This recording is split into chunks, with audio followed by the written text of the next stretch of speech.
সবাইকে trend topics 247-এর আজকের এই বিশেষ বিশ্লেষণে স্বাগত। 2026 সালের বিশ্বকাপে প্যারাগুয়ের বিপক্ষে যুক্তরাষ্ট্রের 4-1 গোলের সেই ঐতিহাসিক জয় নিয়ে আজ আমরা একদম গভীরে গিয়ে আলোচনা করব। মাঠের ভেতর ঠিক কি কৌশল কাজ করেছে, চলুন সরাসরি সেখানে ঢুকে পড়ি। শুরুতেই একটা ছোট অনুরোধ, আমাদের এই বিশ্লেষণগুলো ভালো লাগলে লাইক, কমেন্ট এবং সাবস্ক্রাইব করে সাপোর্ট করার অনুরোধ রইল। তো ম্যাচের কথায় আসা যাক। প্রথমার্ধেই 3-0 গোলের বিশাল এক লিড।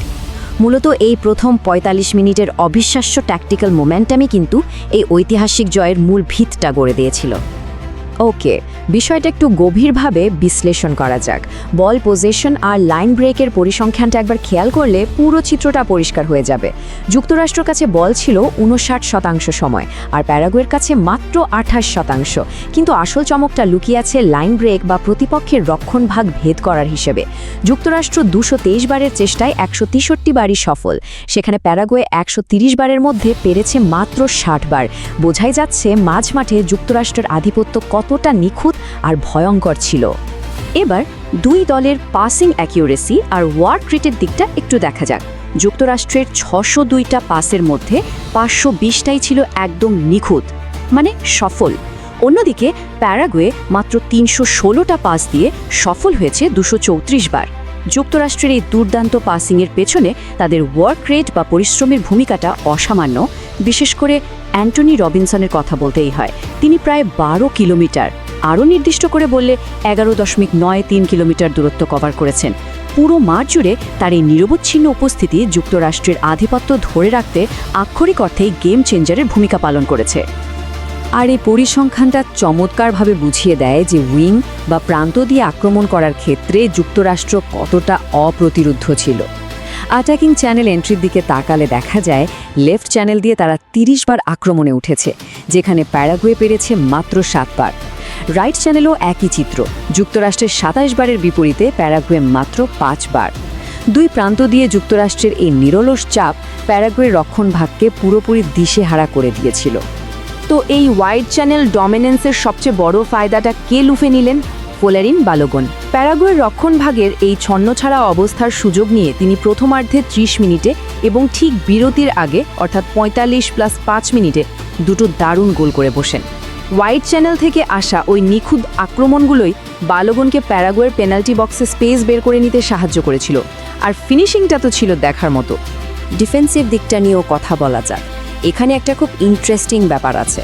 প্যারাগুয়ে কিন্তু ম্যাচে অনেক বেশি প্রেসিং করেছে, 360 বার, যেখানে যুক্তরাষ্ট্র করেছে 204 বার। ম্যাট্রিক্স দেখলে মনে হতে পারে প্যারাগুয়ে বুঝি অনেক চাপ তৈরি করেছিল, কিন্তু না, আসল কাজটা করেছে যুক্তরাষ্ট্রের ডিফেন্স। তারা প্যারাগুয়েকে 50 বার টার্নওভারে বাধ্য করেছে, মানে বলের দখল কেড়ে নিয়েছে। অর্থাৎ প্যারাগুয়ে মাঠে দৌড়াদৌড়ি করে প্রচুর হাইপ্রেস করলেও যুক্তরাষ্ট্রের সলিড আর অর্গানাইজড ডিফেন্সের কাছে শেষ পর্যন্ত সেই চাপ কোনো কাজেই আসেনি। যুক্তরাষ্ট্রের নিজেদের রক্ষণভাগ থেকে বের হয়ে আসার অর্থাৎ ডিফেন্সিভ লাইন ব্রেকের চিত্রটাও বেশ ইমপ্রেসিভ। 38 বার চেষ্টা করে তারা 25 বারই সফলভাবে বল বের করে এনেছে। যখন প্যারাগুয়ে প্রচণ্ড চাপ দিচ্ছিল তখন আমেরিকান ব্যাকলাইন একটুও প্যানিক করেনি, একেবারে ঠান্ডা মাথায় প্রেসারের ভেতর থেকেও নিজেদের পায়ে বল রেখে বিল্ড আপ করেছে। এই কম্পোজারটা সত্যি দারুণ ছিল। এখন একটা খুব জরুরি প্রশ্ন জাগতে পারে, ম্যাচের ঠিক মাঝপথে যখন দলের প্রধান খেলোয়াড় এবং খোদ অধিনায়ককে মাঠ ছাড়তে হয় তখন ট্যাকটিক্স কিভাবে বদলায়? এটা এমন একটা টার্নিং পয়েন্ট যা যে কোনো বড় ম্যাচের মোড় পুরোপুরি ঘুরিয়ে দিতে পারে। ঠিক এই চ্যালেঞ্জটার মুখে পড়তে হয়েছিল যুক্তরাষ্ট্রকে। প্রথমার্ধের পুরোটা সময় অধিনায়ক ক্রিশ্চিয়ান পুলিসিক ছিলেন দুর্দান্ত। 7 মিনিটের মাথায় প্যারাগুয়ের যে ওন গোলটা হয় সেটার মূল কারিগর ছিলেন তিনি। এরপর 31 মিনিটে বালুগনের গোলেও দারুণ একটা অ্যাসিস্ট ছিল তার। কিন্তু আনলাকিলি কাফ ইনজুরির কারণে প্রথমার্ধের পরেই তাকে সাব হিসাবে উঠে যেতে হয়। দলের সবচেয়ে ইম্প্যাক্টফুল খেলোয়াড়কে ছাড়া দ্বিতীয়ার্ধের ট্যাকটিক্যাল ব্যালেন্স ধরে রাখাটা দলের জন্য বিশাল এক পরীক্ষা হয়ে দাঁড়িয়েছিল। তবে এই পরিবর্তনের পর মাঠের চিত্রটা কেমন ছিল দেখা যাক। দ্বিতীয়ার্ধের 73 মিনিটে মাউরিসিও গোল করে প্যারাগুয়ের হয়ে ব্যবধান কমান। স্কোর লাইন তখন 3-1। কিন্তু যুক্তরাষ্ট্রের স্কোয়াড ডেপথ আর অ্যাডাপ্টেবিলিটি যে কত অসাধারণ তার প্রমাণ মিলল একটু পরেই। পুলিসিকের অবর্তমানে বদলি খেলোয়াড়রা দারুণভাবে দায়িত্ব বুঝে নিলেন। ম্যাচের একদম শেষ মুহূর্তে 90+8 মিনিটে আরেক সাবস্টিটিউট জিও রেইনা অ্যালেক্স ফ্রিম্যানের চমৎকার একটা বল থেকে গোল করে কফিনের শেষ পেরেকটা ঠুকে দেন। একটা গোল হজম করার পরও যুক্তরাষ্ট্রের বেঞ্চ নিজেদের ট্যাকটিক্যাল শিফটটা কতটা নিখুঁতভাবে কাজে লাগিয়েছে এটা তারই প্রমাণ।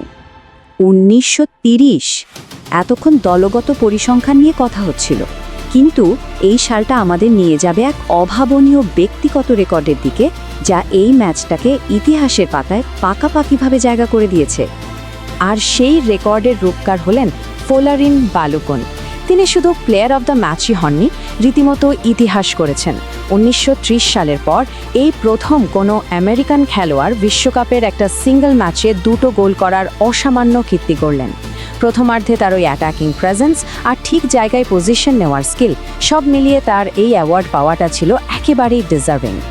সব মিলিয়ে ট্যাকটিক্যাল ডমিন্যান্স আর যে কোনো পরিস্থিতিতে মানিয়ে নেওয়ার এক সত্যিকারের মাস্টার ক্লাস ছিল এই ম্যাচটি।